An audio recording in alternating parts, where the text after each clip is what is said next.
What adventures is the Starship Discovery going to get up to this season? Welcome back. This is Sean's Take. My name is Sean Redmond, and now my take is on Star Trek Discovery Season 5, Episode 1, entitled Red Directive. This is the final season for Discovery, so we should be in for a heck of an adventure. This is your spoiler warning. From here on out, I'll assume you've seen the episode or don't care if I spoil it. I will also use clips from the show, which is allowed under the fair use provision of the copyright laws of 1976. Okay, so this episode, we've waited almost over 2 years for this season, from season 4, opens with Captain Michael Burnham standing on the hull of an unknown ship that's at warp, and she's trying to stop it by shooting her phaser at components on the hull. Okay, didn't know we could ride on a starship at warp, but Michael can. And we have a new ship captain, and Michael arguing with him on what should happen. We flash back to 4 hours ago, and we are at a party celebrating Federation Day, the 1000th anniversary of the founding of the Federation. And there's cocktails with stars in it, which is, the cocktails are the blue of the flag of the Federation, and the bits inside the drink are the stars from the flag. And everybody's having a good time. And what's his name? At the party, we see Captain Saru dancing with Turing. Is that her name? We see Kovic approach Michael Burnham with an infinity item. I'm not even sure what it is. Emblem. And when she takes it, she's transported into a quiet room, a white room. Sort of like the Cone of Silence, I guess, from Get Smart series, for those of you that are old enough. They call it the Infinity Room, which is sort of like the Matrix room before Neo and jumps into the Matrix, their prep room. I guess it's a good place to do briefings, because I guess you can't be overheard in the Infinity Room, whatever. And here a 800-year-old Romulan vessel has turned up, and Captain Burnham, along with a fellow starship, the Antares, are sent to recover the most valuable thing in the universe from this Romulan vessel. It is a red directive. We're not entirely sure what is involved in a red directive, but it means it's, highest priority. And who knows? I guess their action will be disavowed if they're caught. This tape will self-destruct in 5 seconds. So, Burnham in command of Discovery, and the Antares under the command of Captain Rayner. Captain Rayner is a very gruff, sort of out of time captain, from a previous era. And he butts heads with Michael quite a bit. They are sent as a team to go get. When they get to the Romulan vessel, they've been beaten there by Baylan Skoll and Shin Hati wrong series.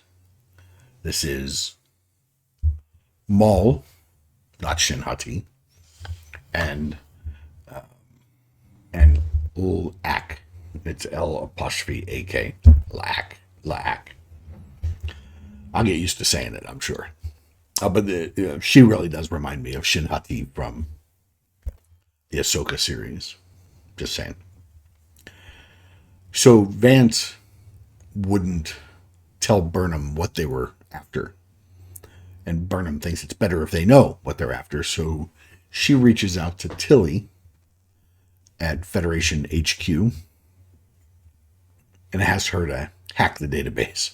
Burnham loses the firefight with the two thieves, and La'ak throws for lack of a better term, a grenade that blows a hole or creates a hole in the ship that Burnham falls out of into open space. But of course, with nanotech, 1,000 years in the future, or however far we are now, she has an environmental suit spring on around her, so she's not dead. And this is when she lands on their ship and begins cutting it with her phaser.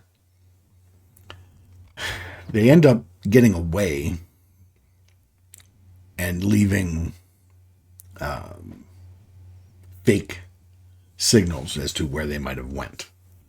So there's 6 signals and only one of them is real. And of course, Michael Burnham knows a perfect person to figure out which trail was the right trail, and the return of Booker Cleveland, or Cleveland Booker, sorry. So he's back. I guess he's paid his debt to society. And he does figure out which one is correct, but mostly because he knows where they have to go. And they head to a desert planet to find a dealer by the name of Fred. Fred deals in 1,000-year-old artifacts as a specialty. So the isolinear chips and the bolts and the stuff is all interesting. And then there's the Romulan puzzle box. Now Fred looks like a bad, poor man's Data or lore. And he has a lot of the same skills, so he has no trouble figuring out the Romulan puzzle box, and inside is a notebook. And because he is a Sung era robot, he pages through the book, reads the entire contents, and then offers 3 bars of platinum for everything. And the two thieves say, no, we think we're just going to go somewhere else. And then Fred makes his mistake and says, you're not getting any of this back. And this firefight starts and Fred is destroyed. Maul and La'ak get away.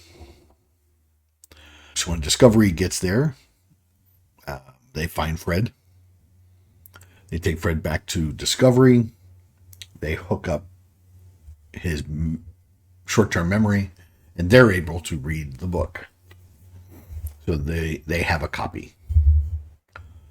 And it turns out that what we're doing is we are continuing the chase. The chase is an episode from Star Trek The Next Generation in which Captain Picard is on a archaeological Easter egg hunt that his professor of archaeology started and he is finishing, and it ends up reconfiguring a tricorder to be a projector, and then we meet what we have now learned to call the progenitor. And the progenitors in the Next Generation episode told that they had traveled the entire length and breadth of the galaxy and found no species like themselves.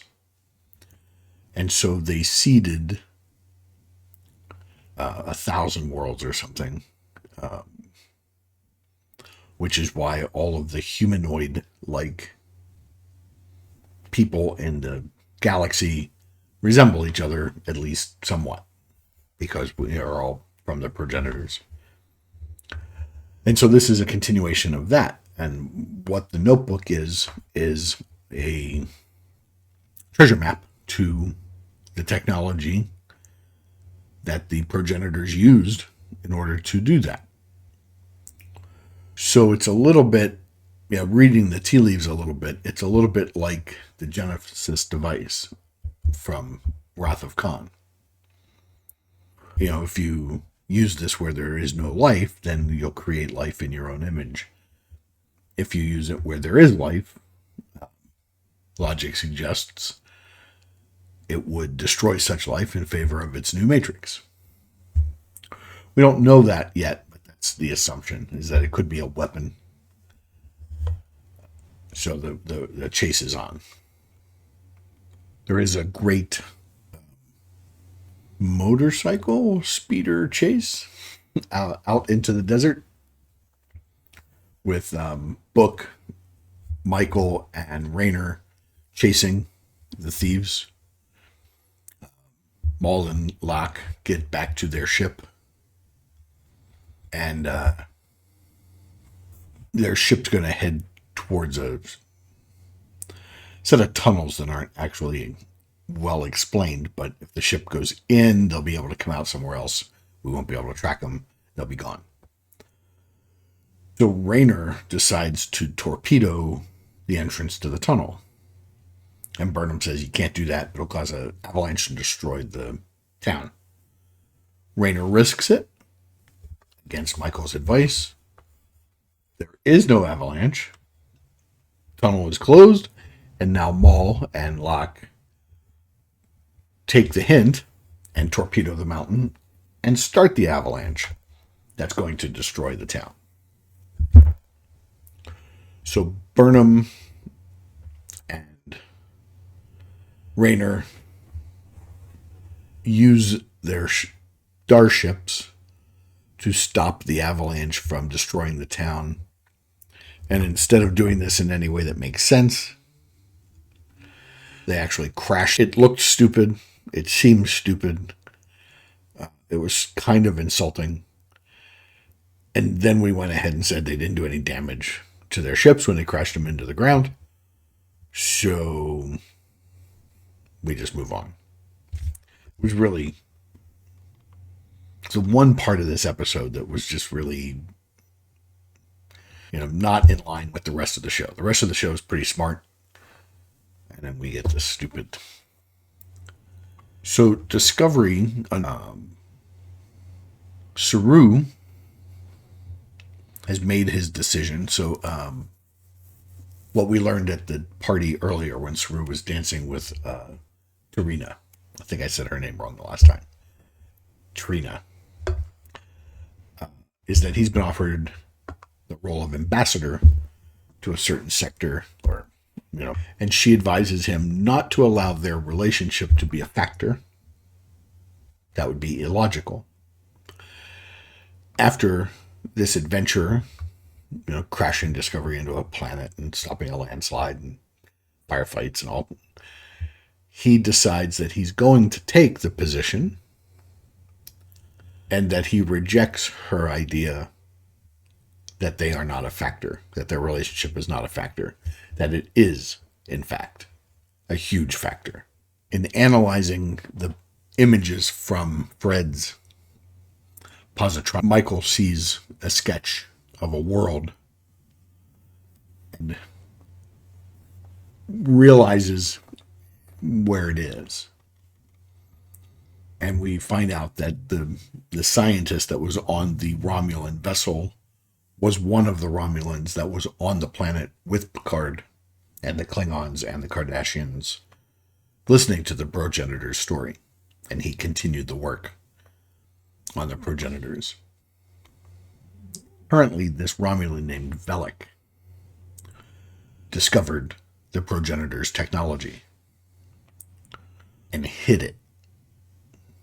And it's up to Discovery to go find it.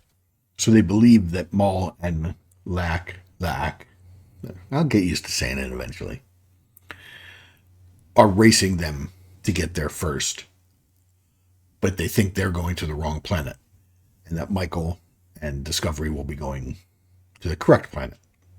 And so the race is on. I think this was a great start to the season. It's very much Star Trek Discovery, but it's a little more Star Trek than Discovery has been, which I like. So far, I like this one. I like Rayner, the new character. We didn't get to see, sorry, their name's escaping me, both the actor and the character, the chief engineer of Discovery. The actor ended up on the morning show with Reese Witherspoon. So I'm not sure if they're coming back for season 5. Hopefully, because the gruff Rayner reminded me of the gruff of the engineer. I was just wondering what happened to them. Hopefully they'll show back up. We did have a lot of other little things in this episode. We found out that Discovery will be the only ship to ever have the spore drive because the Federation is pursuing the path drive. The spore drive will not continue. Making Discovery unique, which I'm fine with. That's fine. I've never been a big fan of Discovery itself. I always thought it looked like an incomplete idea. The ship doesn't look like a Star Trek ship at all. But we are having characters react to that. So I think they're off to a good start. Let me know what you think of Discovery in the comments. Don't forget to like and subscribe. Comments are always welcome. And that's it for this one. And I'll see you for part 2, or the second episode. See you next time.